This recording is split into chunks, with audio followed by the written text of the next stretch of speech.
Greetings! Welcome to the Devlog for hot dogs, horseshoes, and hand grenades. We're going to start off as always with a quick sound check. Make sure your speakers aren't up too high. Wonderful. So what have we got for you this week? Well, we've got another feature/content preview for you, and we're going to be doing something a little bit different for this week's devlog, and that I'm going to be showing you what I'm working on and then give you a bit of a peek behind the scenes to see sort of everything that goes into it. So, one of the things that I've been working on in parallel to the locomotion systems that I covered in the last devlog is a modular environment sort of tile set. And this is for sort of multiple reasons. The first of which is that a locomotion system doesn't exist in a vacuum. The way that we move about any space in a game, even if it's not VR, has to do with the fact that we've got some abstracted version of ourself, frequently something like a capsule shape, so like a pill standing vertically that moves through the world. And then we have colliders on things, on walls, on floors, etc., that restrict our movement. And those can take many different forms, especially depending on what your level geometry is. So let's see, we're just in teleport mode here. I'm actually going to jump over to a part of this space. This is basically just a testing level that has some elevation change. So we'll come over here. Yeah, there we go.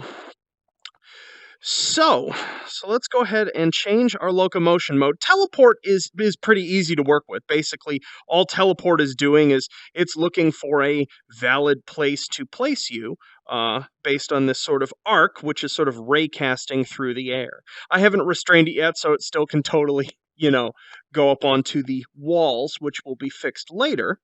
But the mode that is of greater concern is our touchpad mode, because our touchpad mode is most closely related to our traditional first-person shooters. Whereas when in teleport mode, mainly for, caring for your stomach and nausea and such, there's no falling, there's no smooth locomotion, it's point to point to point. Whereas with the touchpad mode, as I showed last week, we can go up, something like this, where we have an elevation change, and we can run around here to an edge, and we can fall off. Ignore the jitter of everything here. This is an artifact of the fact that I'm running in the Unity editor, which is not smooth at all, but it's much smoother in builds. So let's jump off. Whee! Only slightly nauseating. So yeah, so the purpose of this tile set, which you can see is very sort of minimalist, is to basically make all of the different sorts of linear and sort of vertical elevation and topological transitions that I might want to put in a level to make sure that the locomotion system doesn't break. So an example of this would be, say, this little channel in here that is a result of the fact that these stair pieces are separate and they can fit in narrower areas. I need to make sure that when I fall into here, everything doesn't break. Now, right now, I can probably glitch under here, and we don't fall because there's floor there.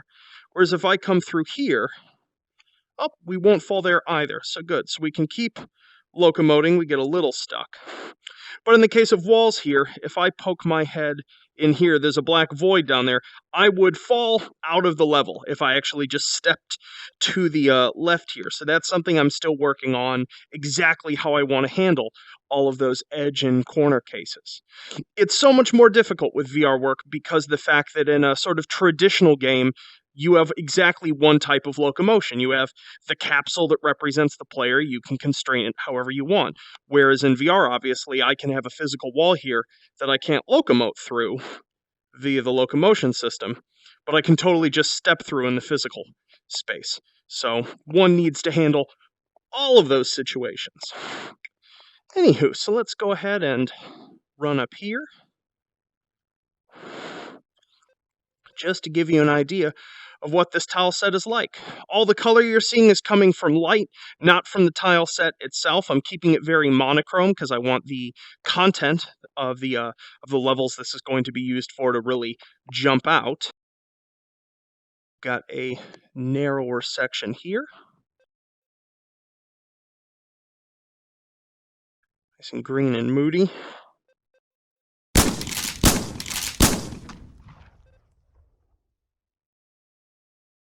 Come on down here. So yeah, and the way this tile set is basically set up is that I can make texture sets that all map to these tiles in a sort of consistent and predictable way. So whereas this is sort of our concrete plus muted marble sort of drop ceiling style kit, I'll be able to skin this a number of ways really, really rapidly. So yeah, so that's what I mainly wanted to show you inside VR this week. Now let's jump out and actually take a look at what composes something like this. So, we're here in the Unity editor, taking a look at the level we were just standing in. Let's jump out to perspective view. Here's what that space looks like. It's about like 36 by 24 meters or so on horizontal axes, 2 floors.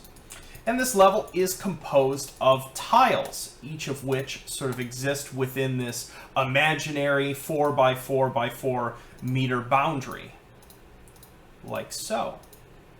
Each tile is a mesh, a set of materials assigned to it, and eventually some other incredibly important sort of metadata for them.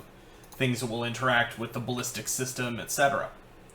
So you might be asking, how many tiles does it actually take to make a really robust modular kit like this?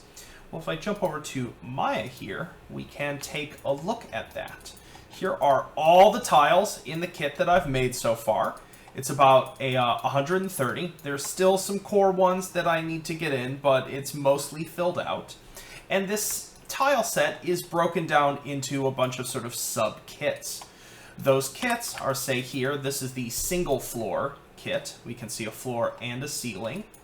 I've got them sort of lined up in rows here for the types of tiles that we have. So we have, say, tiles that have no walls, just sort of connection corners, 1 wall, 2 walls, corner. So seeing we actually have a sort of brace there on the inside of the corner, T sections, K sections, straights and ends in all of our different permutations. Tiles like ends, i.e. having the most walls, usually have the most variations.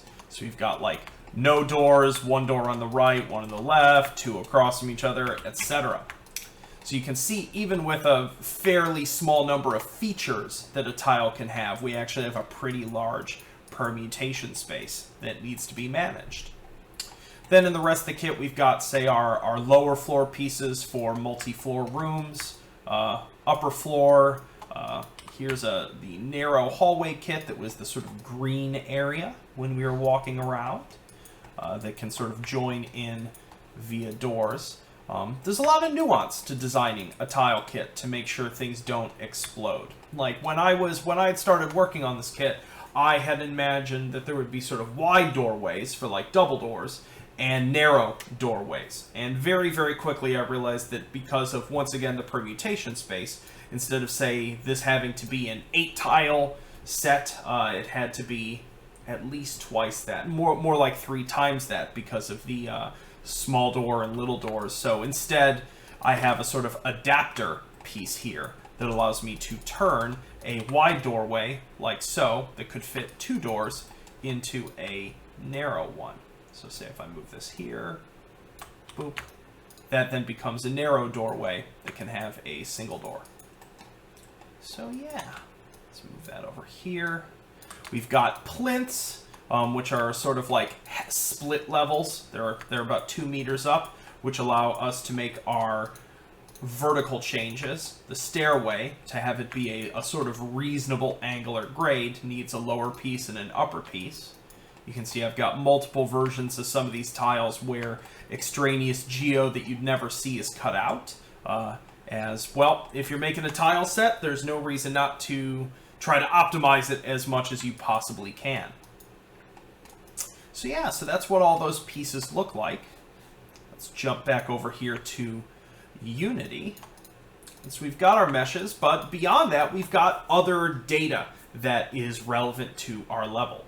So anytime you're making a game level, especially in VR, where we want everything to be as efficient as humanly possible, we want to pre-compute everything we can, instead of having to be computed dynamically per frame. So lighting, generally speaking, in a VR level, with exception to, say, the sun and maybe an FX light here or there, is pre-computed. So the lighting for this level can be found in these light maps. This is the sort of illumination here, and this is the direction that is used to make sort of, bumpy details on the materials actually pop a good deal. But beyond saving that lighting for surfaces, we actually have to compute it for the air, basically, because we want to have dynamic objects. This shotgun that's sitting here isn't a static object. We're going to pick it up and walk around with it, so it doesn't use a light map. Instead, it uses these cute little things called light probes, which are this network of tetrahedra of sample points through our environment that is used to light all of our dynamic objects. And if I click on this probably, let me click on an actual, there we go, a renderer for it, we can see that the body of the shotgun here is actually using an interpolation of these 4 sample points to determine how it's illuminated.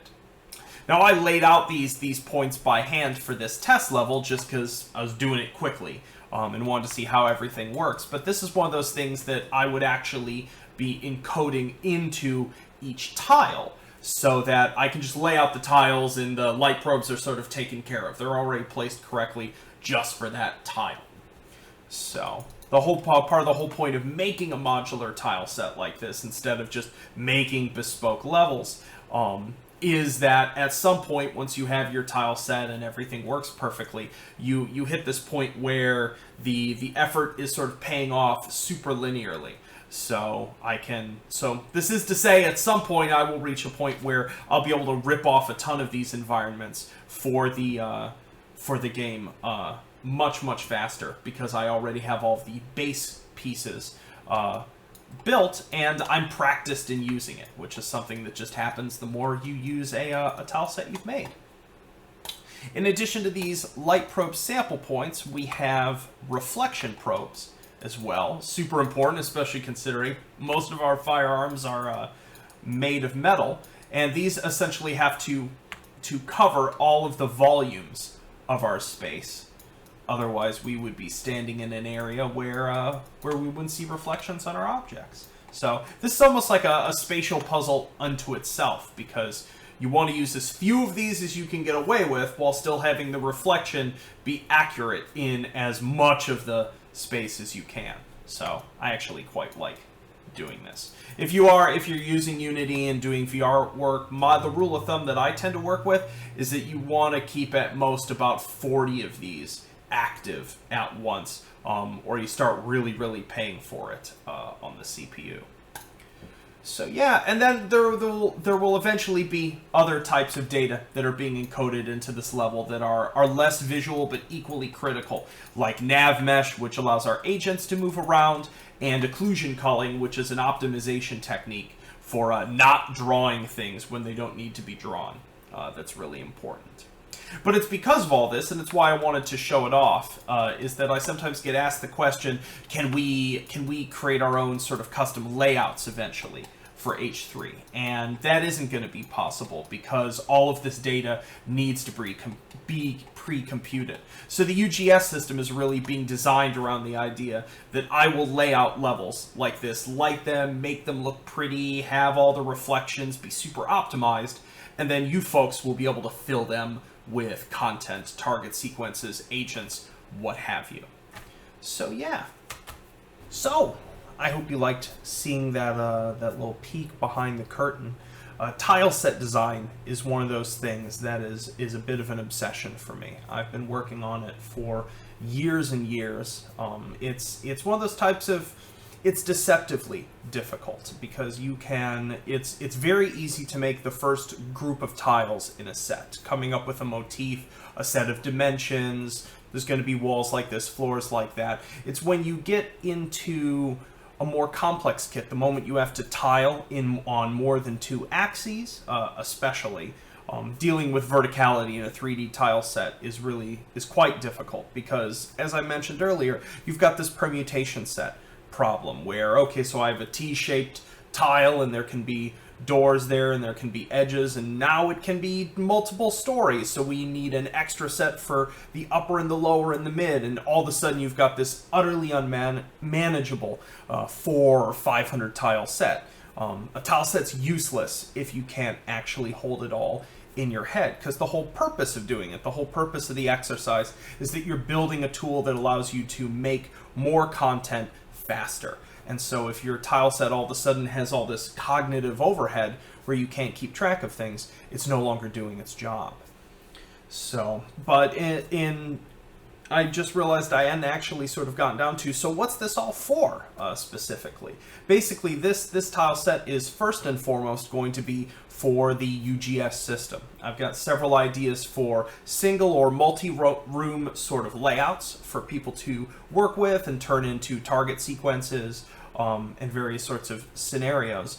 As well as the other plan that I have is to create a set of levels that, for lack of a better term, are many levels within one, meaning that there might be 10 or 15 distinct spaces that don't physically connect to each other, but would connect to each other via a sort of teleportation logic. So if you wanted to create a more complex multi-room scenario and sort of guide the player through it, or even have some sort of light pick-a-path logic, that should be possible. And thanks to this tile set, I'll be able to, once it's finished, and I'm sure it's all perfect and all the data's in there, I should be able to just rip off a ton of templates very, very rapidly to seed the UGS system with a very wide variety of environments. I've already got 3 or 4 different texture sets lined up for this, one that looks more sort of residential or almost sort of like hotel-like, you could say. One that's, much more sort of spooky and battle-torn. Probably one that has a slightly more old-timey wood, maybe basement-y look. Thankfully, it's one of the reasons this sort of thing takes so long, is that you're not just designing tile sets with a single material, you're sort of trying to figure out dimension sets and geometry placement that can work for 4 or 5 different sorts of visual surface motifs at once. So, but I'm excited about it because I'm always considering this is such a small team game, I'm always looking for force maximization opportunities, ways that I can make X amount of content and get X cubed sort of amount out of it for the effort, for the hours put into it. So yeah, so I hope you enjoyed all of that. I'm still on track for having the next update ready on the 3rd. There will probably be a couple parts of the game that are going to be temporarily disabled and turned off for one update because I don't have them fully back to working yet. So like the Gunnasium and the UGS scene will probably be turned off. Everything else should still function. I'm just working away. It's ended up being replacing more functionality than I kind of expected, but it needs to happen, and it's already working far more cleanly all over the place. So yeah, and then lastly, the other thing that I'm working on, because I've noticed from some of the reviews on the game, people getting frustrated 15-20 minutes into it, that I really do need to, even if it's temporary, get some in-game tutorial content in. So I've been playing around with a video plugin that seems to work smoothly, so I'm going to be trying to squeak some of that in, at least sort of basic control mapping stuff, which should help, especially if you're having friends come over and try out the game for the first time. It should make that onboarding process to the game far smoother. So anywho, I'll stop chatting all your ears off. I hope you are all having a wonderful month, and I must go and race back to work. Peace.